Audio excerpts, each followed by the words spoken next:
Cerberus, Persephone's dog. She had to walk me in the dark along deserted beaches, stumbling over rocks and bumbling into pools. I really am 3 dogs, not 1. 3 different heads of brains, conjoined triplets. I speak for all of us.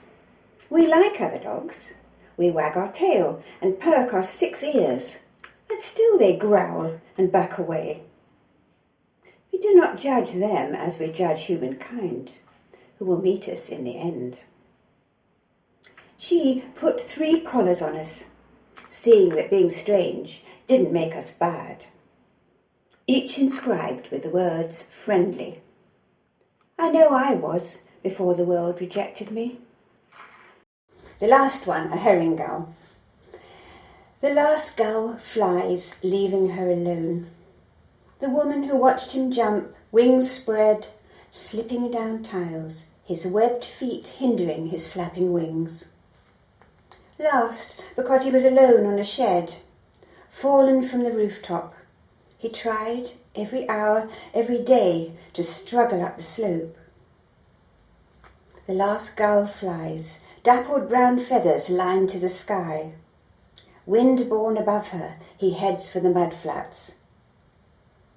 He calls to the woman, still chick-like, dips to elders for scraps. Will he still return for tinned fish and bread in lean times ahead? The last gull.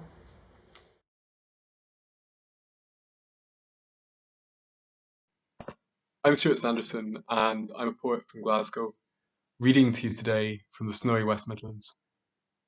And I'm going to read some poems from my forthcoming collection, The Sleep Road, which is going to be out later this year with Tassel Theory.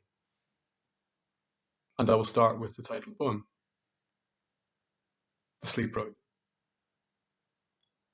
Over the moor we walk together. Down the road wades redcoats maid, alongside perhaps, or just our steps, sifted like sleet, night after night. A metaphor for where we are, wearing a line in each day's mountain, a goat track cut in wakeful granite, the winding path of our shared breath. And the second poem that I'm going to read is called Hand Axe. And quite a lot of the poems in this book have a prehistoric or archaeological theme. Hand Axe. Whoever was responsible for this tool warming in my hand, it must have taken them an age to craft, chipping away until at last the form they meant to find inside stone started to emerge. I hold the coldness of it close, an object heavier perhaps than I expected it to be, admiring how the brown veins cross contours of greyish green to that which would have been like surgery. Or sorcery, a spell they cast to make the winter disappear that little faster, wiled away as one blow at a time they eased a precious thing into the air, and darkness claimed another day. Under my desk lamp's steady light, I tilted, trying to picture how whoever shaped it so would watch their own hearth draw the gleam from it. Someone whose name I'll never know, though I half feel our fingers touch. And the third poem that I'm going to read is called The Quick and the Dead, and I hope that the introduction is contained sufficiently in the poem. The Quick and the Dead. Alongside strange, half-pagan ball games and fertility rituals masquerading as traditional dances, it is recorded that in Teviotdale, almost within living memory, the children played at resurrection. The first step was to divide into 2 teams, with the dead players sitting in a row, hiding their faces behind branches chosen for their luxuriant foliage. Looking out at the land they'd left through a screen of leaves, they had to stay both still and silent while the live team carried them a little way and laid them down to await the trumpet. Or the whistle, rather, for when one of the living blew as hard as they could, the dead awoke, dancing and singing, quick, the game was over.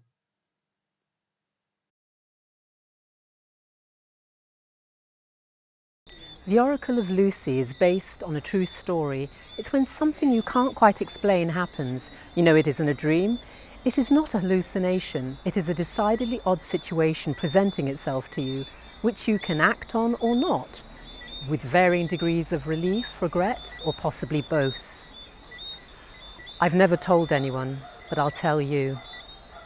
Driving beside my beau, rolling down windows, taking in the hot air.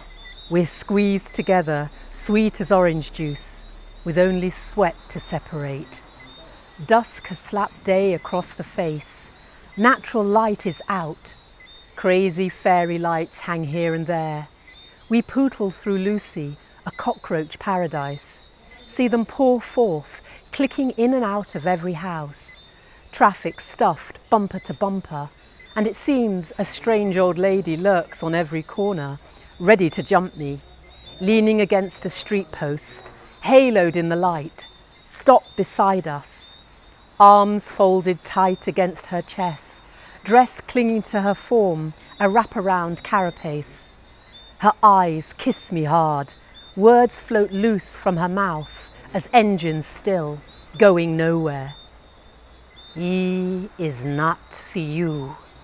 She is nodding her head, aligned with mine. Then the rental revs, releasing from the pressure trap, a whirlwind of free space, pulling it away.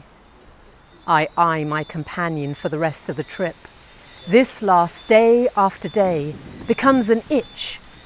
The sear proves true when out of the old blue, an act to top all acts, a huge tap for cash hits me. He tries to trap me in a sticky mesh of trickery. I watch the net edge towards my head, but slide free, saved by a crazy speech aimed at me in the dead of night. If there are weird, quirky signs of trouble, I skedaddle. The place to be is almost pure whimsy with a tiny bit of eco-sensibility thrown in. It comes from an observed incident that has been enhanced. Ultimately, it's about the loss of a way of life, stripped of one's position, place in life because of progress, the modern age raging on. In the wake, some things will be missing forever. It could be fellow journeymen, companionship, love, memories, fantasy, fake myth, remembrance. Yearning for the past comes in the most unexpected of places. The tree on the edge of the pavement wants to step into the heart of the street. It doesn't know its green cross code, does not look left or right, but straight ahead. The dust of cars, the fumes of lorries, welling up, clogging its skin. Whether vibrant, strong or tall, it holds on to these man-made chemicals that choke its opening pores, is hacked by London traffic. I see its ancient toe is reaching for the road. I watch it go like an ent from the Lord of the Rings, being wherever it needs to be, and how. This Night Forever is based on many true incidents rolled into one, and as it progresses, I think it becomes self-explanatory. It concerns one of the reasons you might be up at night instead of sleeping. It concerns the behaviour of unpredictable neighbours, what they might nightly bring to the table, so to speak. Unpredictable being the operative word. Tonight I catch the foxes' songs. They are crashing through my half-cocked window, crushing my ear with sonic sharp spikes, as toxic as planes tearing through the limpid air. Sleep eludes me now, reminding me how slippery the red velvet smoke of foxes can be when on the move. Sleek in the dark, their voices wrap around a room like this, slipping, slapping, tapping their toes on a slow road. They are causing a slurry of holes in the early morning atmosphere, twisting in and out of front and back gardens, kicking up the dirt of a rousing tune, soothing to their wild ears alone. It smacks my sleeping senses into rigid wakefulness. I sit up, lie down, sit up, shifting again and again. My head won't fall to the pillow. It groans, replaying remembrances of yips past, visions of vixens on heat. Snuff out the idea of sleep forever.